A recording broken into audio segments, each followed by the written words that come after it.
South Korea is an emerging world leader, the world's 7th largest exporting nation. They make more ships than any other country.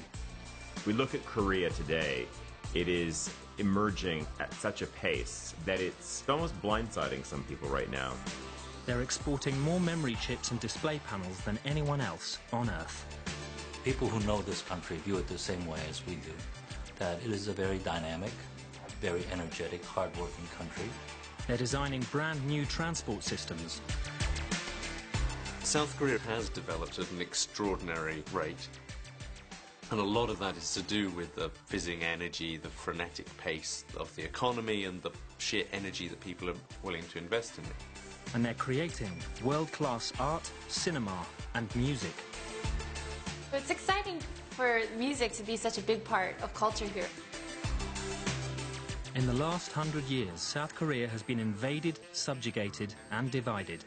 But within 2 generations, it's brought about an economic miracle that's changed the face of the nation and put this country of nearly 50 million people onto the world stage.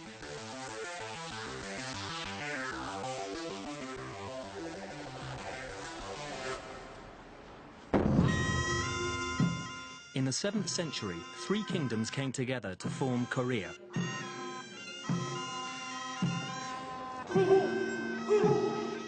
Today, the country's physically divided, the result of a war that began in 1950 and never ended. The fighting stopped in 1953, but an uneasy ceasefire carries on. The Demilitarized Zone, or DMZ, marks the divide between South Korea and the Communist North. 2 million soldiers patrol the border. It's the most heavily fortified on Earth.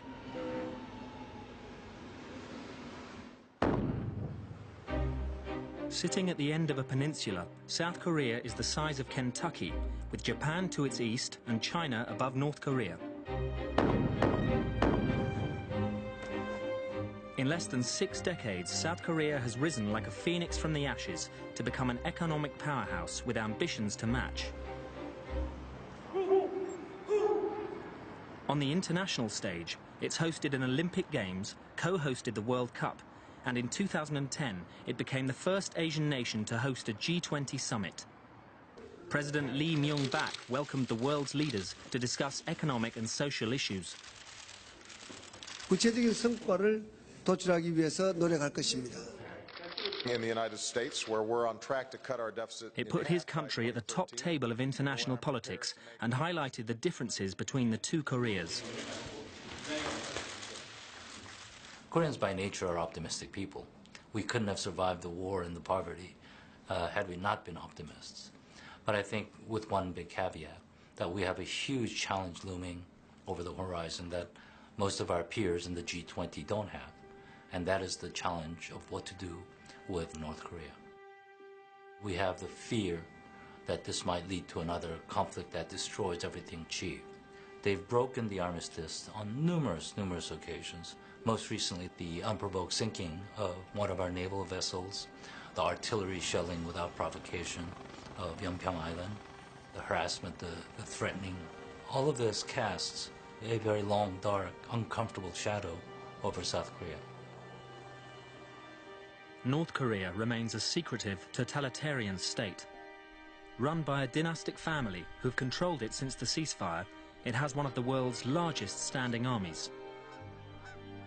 North Korea, after the Korean War, was equally devastated, but having had an industrial base prior to the Korean War, the North Korea recovered faster, and even into the late 60s, North Koreans were relatively wealthier. Not a great deal, but they were better off than South Korea. But today, they're 1/30th, if that, of our GDP. South Korea is a country that was raised by war, and that total destruction of the war has given it a lot of the impetus for building from scratch. So when we look at many of the industries, people were willing to take very bold decisions because essentially they had nothing to lose. The foundations of South Korea's economy were built through government-sponsored schemes that encouraged the growth of family-owned industrial conglomerates known as chaebols.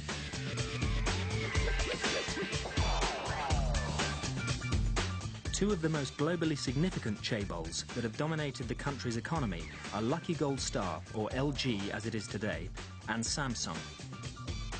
Samsung started out in 1938 as Samsung General Store, which was a trading company which sold dried fish and other foodstuffs. Our history starts from 1947. We started out as a small manufacturer of cosmetic facial creams for women.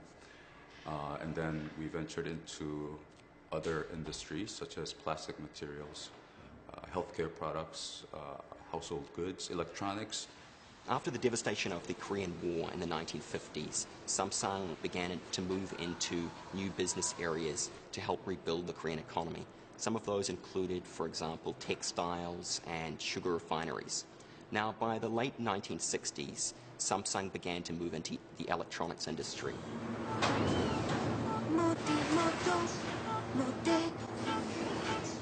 Hyundai is another of Korea's top chaebols. Its founder, Chung Ju-young, was born into a peasant family. He typifies the post-war breed of South Korean entrepreneurs. He went on a whirlwind tour of Europe. He first of all secured a set of orders from the Greeks that if he were able to build a shipbuilding industry, then they would buy ships from him.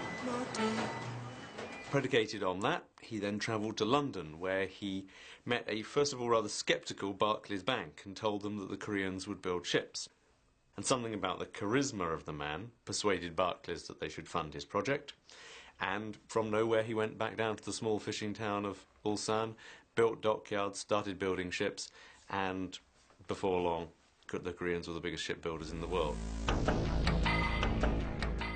South Korea is still the world's biggest shipbuilder, and this, the Triple E, will be the world's biggest ship.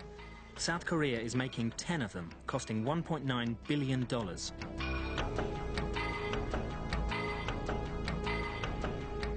As long as the Empire State Building is tall and as wide as an 8-lane highway, each ship can carry 18,000 containers, enough to transport 18 million flat-screen TVs.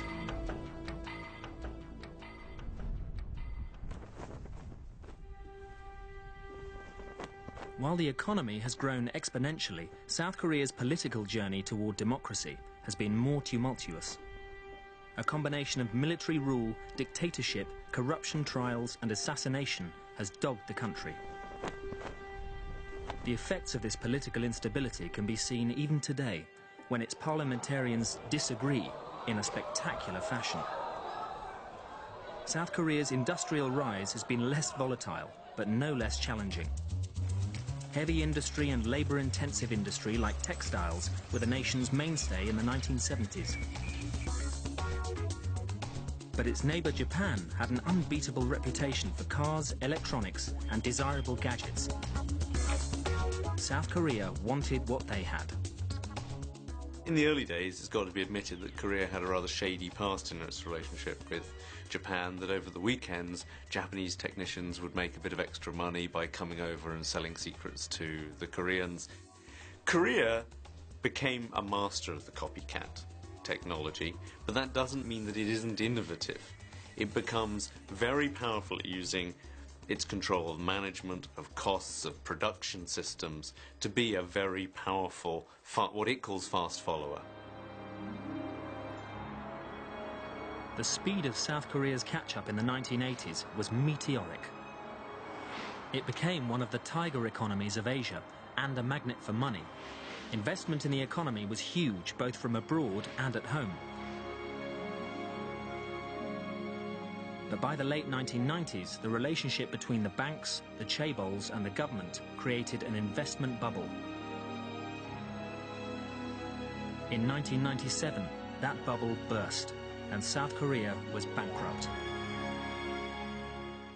The Asian financial crisis of the late 90s was very tough on Korea. About 20% of the large conglomerates failed. Many of the others were in tough financial condition. South Korea needed a $58 billion bailout. The International Monetary Fund stepped in, but wanted to change the cronyism that had helped create the crisis. South Korea had survived occupation and war to become one of the world's leading trading nations. Could they do it all over again?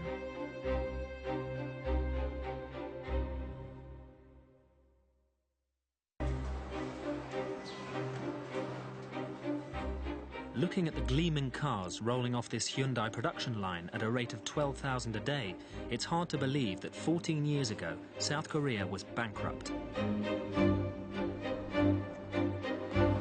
Back in 1997, to save their country's failing currency, 3.5 million Koreans donated jewellery and 227 tons of gold, which drove the global price of gold down to an 18-year low, but helped raise more than $1 billion and demonstrated how determined the whole country was to rebuild its fortunes. There is a sort of esprit de corps, I have to say, and there is a very strong Korean national identity. This monument symbolises the suffering of Korean families who can't return to the north since the ceasefire. This country has come so far so fast. It has to do with the separation of other Koreans on the peninsula. And it has to do with the sort of yearning to create a greater Korea, a greater presence on the world stage. So I think that's the driving force. The International Monetary Fund's $58 billion loan to bail out the country came with provisos. The banking system was restructured and the chaebols underwent change. Hyundai was at that time part of a larger Hyundai group that was diversified enough that even though it had problems, its survival still looked pretty solid. And in fact realized that there was a good opportunity for acquisitions. That was the time that we were able to buy half of Kia, which at that time was the second largest automaker in Korea and was in real danger of failure. Buying Kia and the reorganization that followed the economic crisis took Hyundai from a car-making minnow to the 5th largest in the world. It's all a long way from the company's first car, the Pony.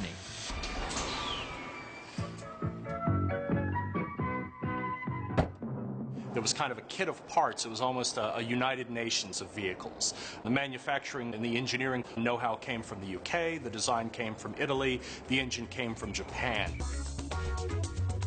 It was produced here. It was a little hatchback coupe that we started exporting to the rest of the world. As Hyundai Motors have grown, their ambitions have too. Now the company's going head-to-head with some of Europe's most prestigious brands, like BMW and Mercedes. The ambition early on was to produce vehicles. If you build them, they'll sell. We found out pretty quickly that if you build too many, you can get out ahead of your quality process. And so in 2000, we really retrenched and said, we're not going to focus on volume anymore, we're going to focus on quality. And spent the past 10 years reassessing what success meant. We think now success doesn't necessarily mean being number one. The goal now is to try and be the world's best automaker, and honestly, if we do that, the rankings will come on their own. When Samsung had problems with quality control, they chose a different way of dealing with it. In 1995, when a fault was found with some of the cordless phones produced at our Gumi plant, the chairman ordered about 2,000 executives together for a ceremony. And at that ceremony, these cordless phones and other devices were destroyed in a ceremonial way. And this was really done in order to emphasize and signal a real shift in the way that we approached quality management. Hyundai believes their success is due in part to improved products, but also understanding local markets. One of the ways that Hyundai Motor has really assured its success globally is relying on the expertise in local markets and not necessarily putting a Korean imprint everywhere around the world. It's an intensely pragmatic culture and pragmatic business environment. When the global downturn hit in 2008, Hyundai America came up with a radical idea to get US citizens to buy Korean cars. We created something we called the Hyundai Assurance Plan, and we basically said, if you buy a new Hyundai and you lose your job, you can give the car back. And the truth of it was, we didn't get many cars back, but it created a great deal of goodwill. The following year, Hyundai took on rival Toyota, cheekily offering a $1,000 trade-in in the US during the Japanese car giant's woes. And it worked. Hyundai increased its market share. South Korea's hunger to succeed enabled it to pay back its IMF loan 3 years early, and by 2004 it had joined the trillion-dollar club of world economies. I think globalization is inevitable. We've known that the world economy grows faster by interdependence and trade. If that is the paradigm, then for those of us who see ourselves as more advanced economies, have one goal: to climb the value-added change. South Korea now has 10 companies in the global Fortune 500, has recently ratified a free trade agreement with the EU, and is close to doing a deal with the US. Samsung's home market of Korea is relatively small, which means that our growth is really outside of the country. So today, more than 90% of Samsung's revenue is generated in exports outside of Korea. One of the impressive things about South Korean industry is its ability to forge new markets very quickly, particularly being bold and going into areas where other investors, and particularly their rivals, sometimes are a bit fearful to go. And if you take a company like Samsung Electronics, it's the second biggest individual exporter from China. So they've certainly moved into these regional markets. As soon as they can see an opportunity, they'll move into it. In 2009, Samsung's profits would double Japan's 9 major consumer and industrial electronics companies combined. In 2010, Samsung posted record sales, putting them ahead of Hewlett-Packard and Siemens. China is one of our most important markets today. It makes up around 16% of our global revenue. Obviously, with the growing Chinese middle class, there's a lot more demand these days for premium electronics products, like our flat-screen TVs and smartphones. In 1990, there was only one flight a week between South Korea and China. By now, there are hundreds of flights each week. Now the push is more gravitating towards Vietnam and Indonesia. These are, again, tough markets. And the Korean background, coming from a nation raised by war, has created very bold leaders who like the idea of slightly tough, hard-to-work-in environments. And they're more willing to go there than, say, Japanese companies that can be more wary. If an American company opens a shoe factory in Indonesia, the Koreans will move there within months to build up a shoe factory to compete with it. In other areas, they are just being bold. At the moment, they're even looking at real frontier markets like Cambodia. So they're looking to build the first really big international airport in Cambodia, real estate, leisure there.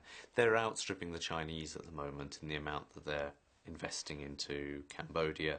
They're the biggest expatriate community in Indonesia. So they're really on the march in these kind of frontier markets. By 2009, South Korea was the world's 9th largest exporter. In display panels, memory chips and shipbuilding, they ranked #1. In mobile phones, 2nd. Cars, 5th. Petrochemicals, steel and textiles were all in the top 10. But there are new global markets in South Korea's sights, the so-called soft power service industries. These are not factory but city-based, and they need highly educated individuals to create new wealth. Can South Korea Inc. become a world beater here as well?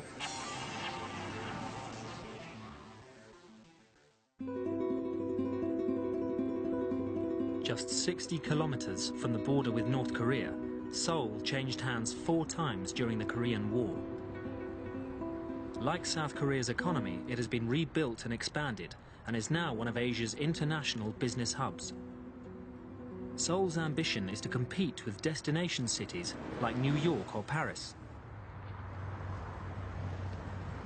About half of South Korea's total population live in and around Seoul. That's 24.5 million people. But while the city's natural setting, the mountains and the Han River, are picturesque, Seoul itself is in need of a makeover. 그런 시절을 거치면서 사실은 When we were growing rapidly, it was difficult for Seoul to pay more attention to making the city beautiful. 역부족인 그런 상태가 한동안 지속이 됐던 거죠. 그랬기 때문에 불과 몇 년 전. Therefore, Seoul was regarded as a grey concrete city until 5 years ago. 오명을 벗어나기가 쉽지가 않았습니다. Part of it comes down to just the scale of the place. It's sprawling, it's huge. It has a legacy of a lot of particularly ugly housing. And the problem with ugly housing versus ugly office buildings is people live in ugly housing. So it's going to take a very, very long time to regenerate a lot of those areas. If anyone can do the regeneration, though, it's certainly the Koreans. The cultural legacy of the city is being rediscovered. This space is a reclaimed oasis in the car-choked streets to celebrate Sejong the Great, one of the nation's founders.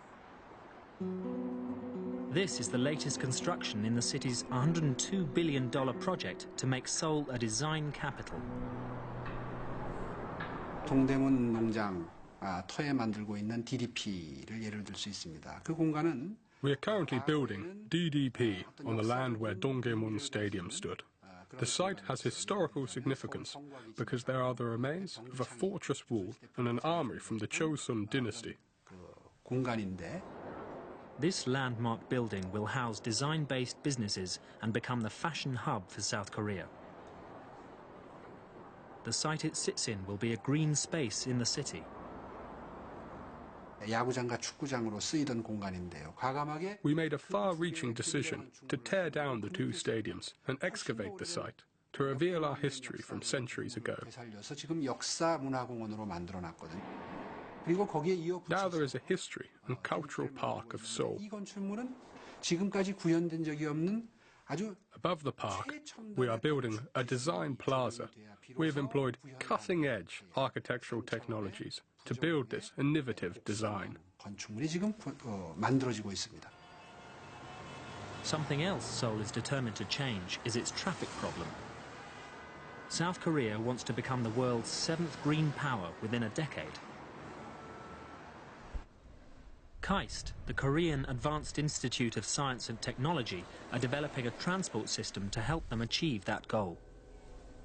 OLEV, the online electric vehicle. The prototype buses and cars take up power magnetically from electric strips buried in the road. There are 4 supporting motors that are the same as diesel motors. The main motors sit at the back of the engine compartment. This black box is the battery. The size and cost of this battery is only a fifth of other electric buses' batteries.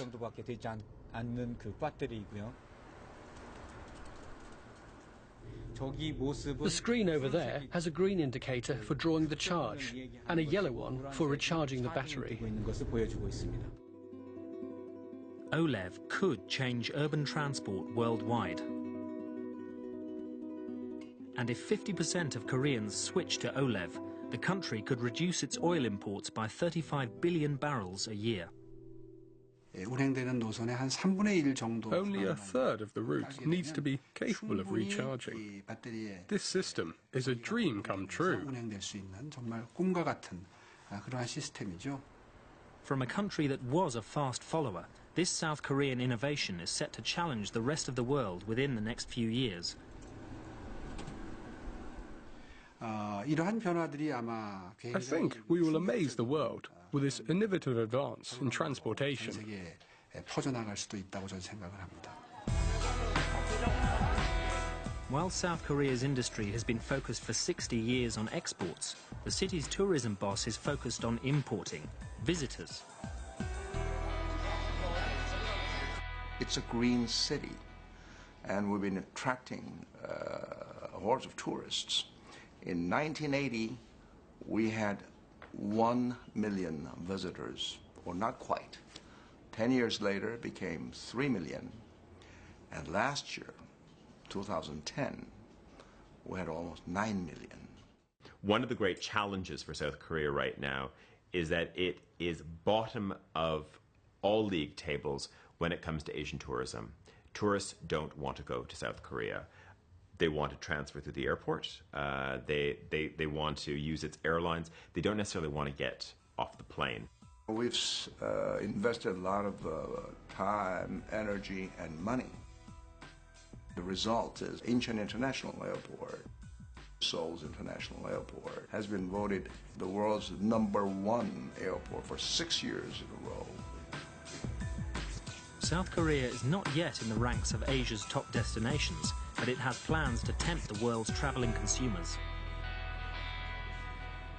We look at Korea today, it is emerging at such a pace that it's almost blindsiding some people right now, because all eyes are on China. Eyes have sort of been on Japan, but certainly we've seen this China focus. But if you talk to luxury goods companies, if you talk to retailers, if you talk to even small trouser manufacturers in Italy, just focusing on the consumer side, they say the most magical part of the world right now is South Korea. Look at the three main department store brands. These are not global household names yet, but you've got Shinsegae, you've got Lotte, you've got Hyundai. Three stores which rival pretty much anything in Tokyo. They beat the pants off of anything in Hong Kong. And you can pretty much write off North America, Australia, and Europe. In a very short span of time, our bathroom cupboards or women's cosmetics bags are going to be full of Korean brands that are already billion-dollar companies in their own right. They just haven't gone beyond the borders of that nation yet, but they're on their way. Millions of tourists do come, and thousands of people who work for multinational companies do stay. Seoul offers both luxury shopping and its own fast food. Bindaetteok could be Korea's contribution to the menu of international foods found across the globe, like hamburgers and pizza.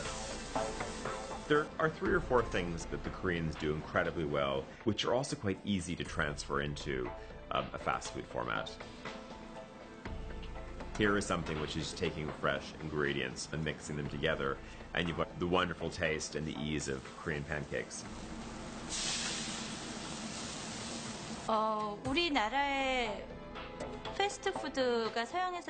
Fast food culture was introduced by the West Korea, so I think we can export Korean fast food, which has lots of vegetables and fermented ingredients, to the West.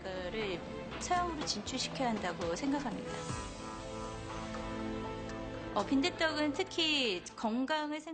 bindaetteok is particularly good for health-conscious Westerners. It's because it's made of mung beans. It's a mixture of ground mung bean, pork, kimchi and vegetables. So it's low calorie but nicely nutty in flavour. Brand South Korea is becoming more of a reality, and Seoul is its shop window. It has myriad assets, from hot springs, of course, Korean cuisine. There's great shopping, there's amazing service. It has all of these things, but it hasn't been able to bundle together all of these raw assets into a strong, compelling national brand. When people are asked to relocate for work to cities like New York or Stockholm, lots of people think this is good news. So perhaps after 10 years, Seoul might become one of those cities where people want to live before they die. That's one of my hopes for Seoul. While Seoul is making itself more beautiful, underneath, the city's heartbeat is digital. It's the most wired city anywhere and has world-beating creativity coursing through its veins.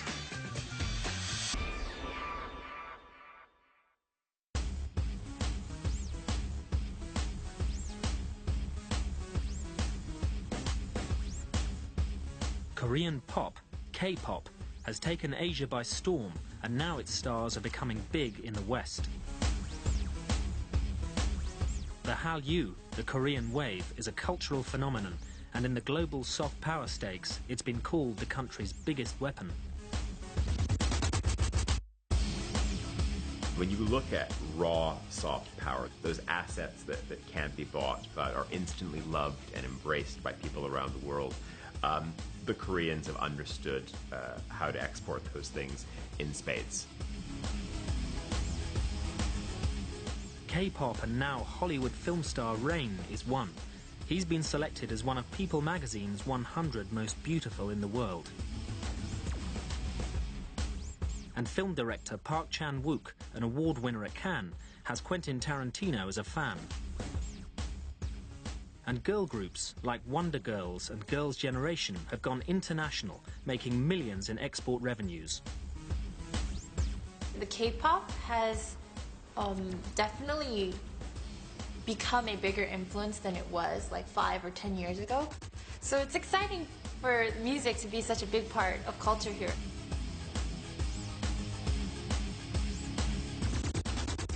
Thanks to the internet, you know, not just Asia, but all around the world. So it's been globalized, and I think a lot of the fans around the world are enjoying the Korean music because it's easier to reach to, and it's entertaining.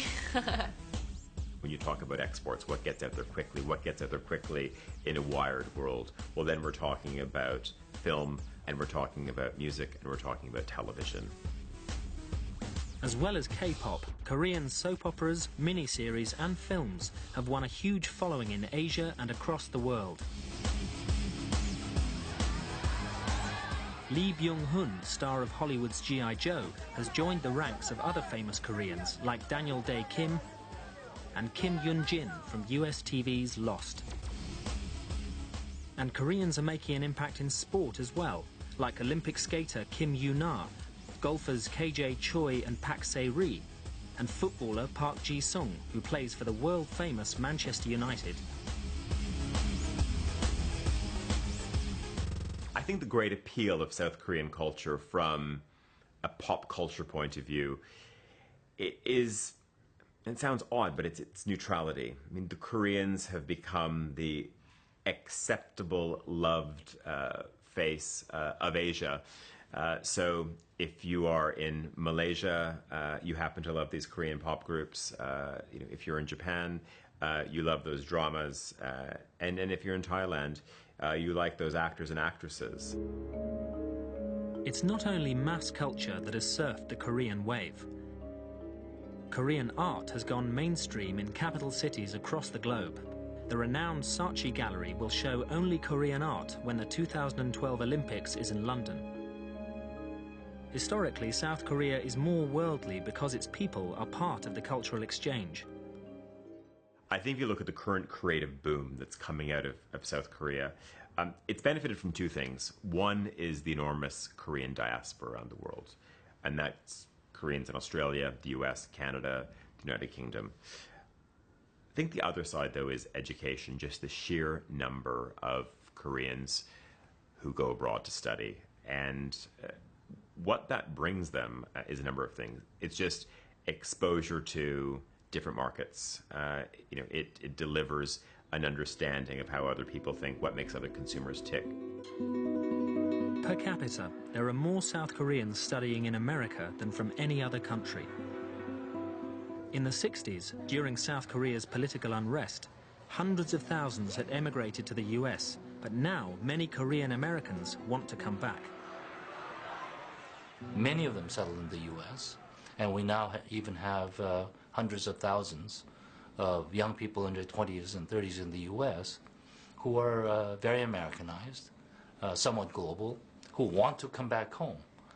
And many try, but they find that the market here is extremely competitive because the Korean youngsters have, in the meantime, become far more globalized than their Korean American cousins who are insular, relatively speaking, who grew up in the U.S. This is a very interesting development.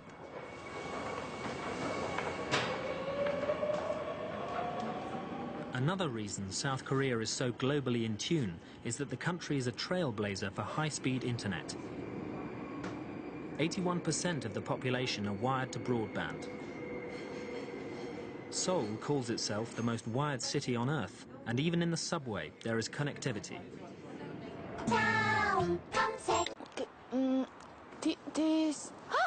Look, we are here. First, Daum, meaning next, is South Korea's favorite search engine and social networking site. 4 out of 5 are registered users. And this new digital world is changing some traditional Korean aspirations.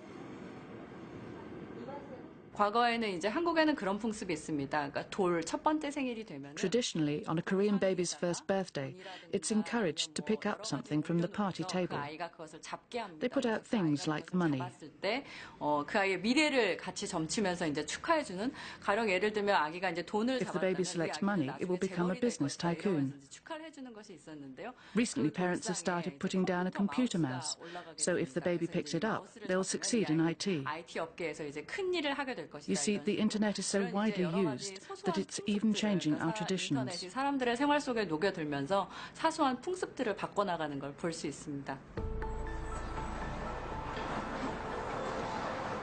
Small IT companies are multiplying fast in South Korea, and young people are attracted to their different way of working. 이제 그 소위 좋은 대학을 나오고 이렇게 실력 In the past, graduates from the top universities wanted to work for chaebols, but now they want to join IT companies, where they can work on their own initiative, unlike at the big companies. 이러한 흐름들이 아마 그 I think this kind of shift will slowly change the working cultures in Korea. 생각이 됩니다. It's not just how people work, it's changing who works. A high percentage of the industrial giants, the chaebol's workforce, is male, and an even higher percentage of men fill the top jobs. But in these new industries, things are changing. 특히 이제 고위직으로 왔을 때, 그러니까 팀장들이라든가 이런 식으로 이제 There are lots of women in senior positions in IT, and the ratio of men to women is 50-50. 반반이 될 정도로 많이 있고요. 이런 것들이 This is a very new working culture in IT, and many Koreans in high-level jobs find it odd. 신기하게 생각하는 한국의 문화고. What's happening in IT reflects a change in South Korean society. Some of the old ways are being challenged by the young. And the chaebol system is more than 60 years old. The problem is the chaebol system is very strong.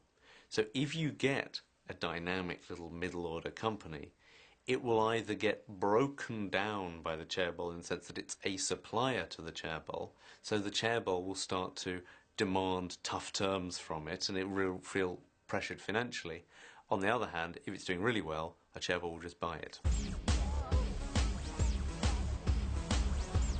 Young South Koreans' priorities are different to their industrious parents and grandparents who worked long hours to raise their country into an economic powerhouse.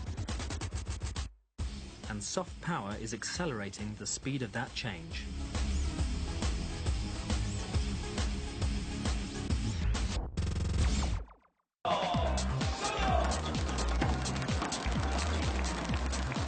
These Koreans are world leaders in online gaming.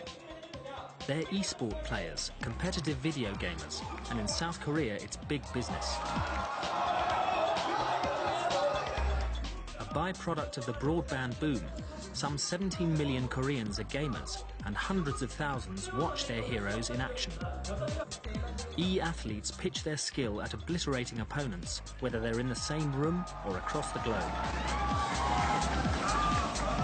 Matches are broadcast onto dedicated TV channels, and the top players' fan clubs are bigger even than many K-pop stars.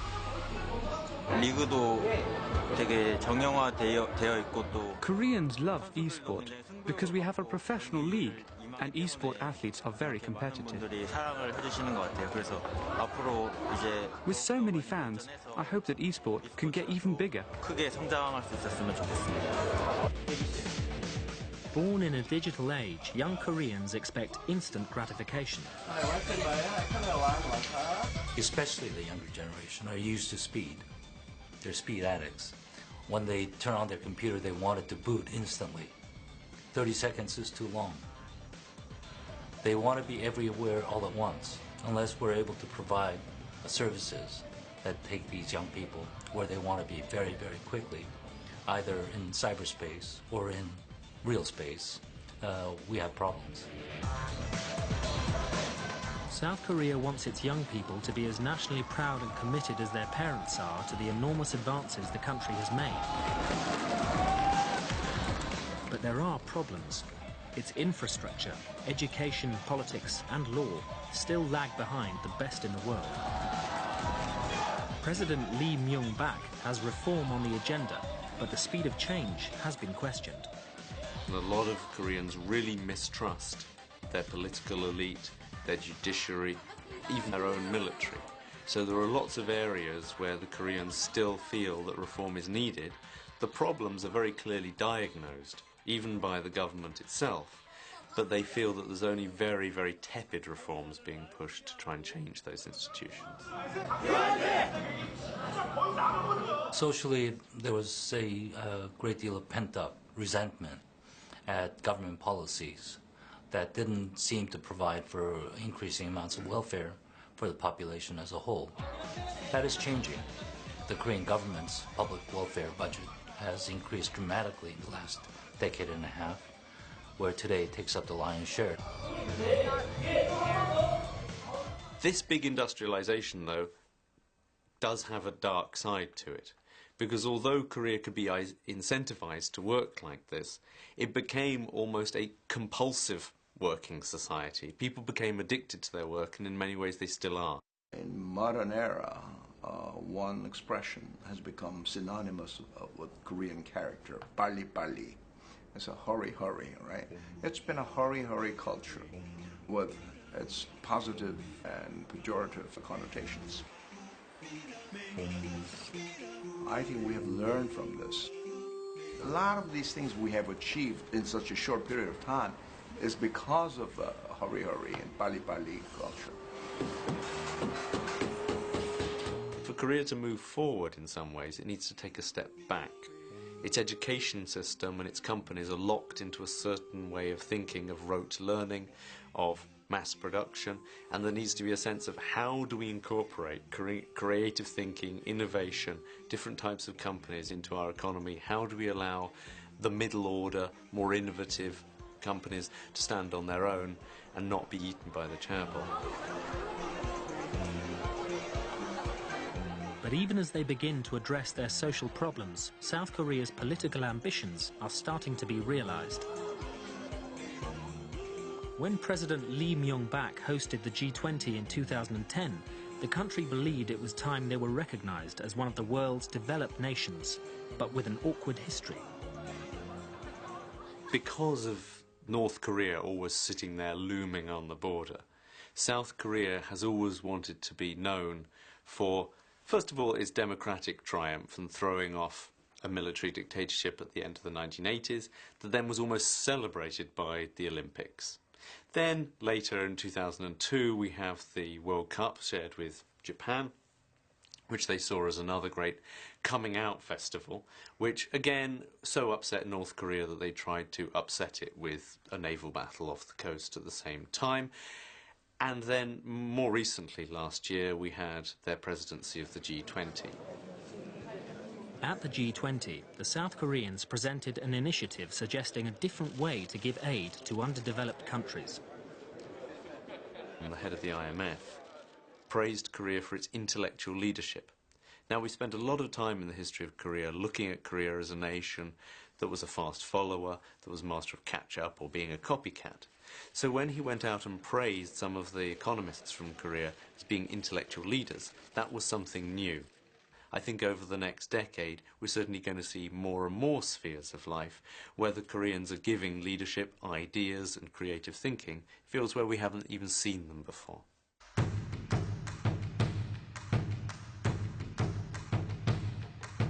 But South Korea remains only half of a nation that has existed since the 7th century.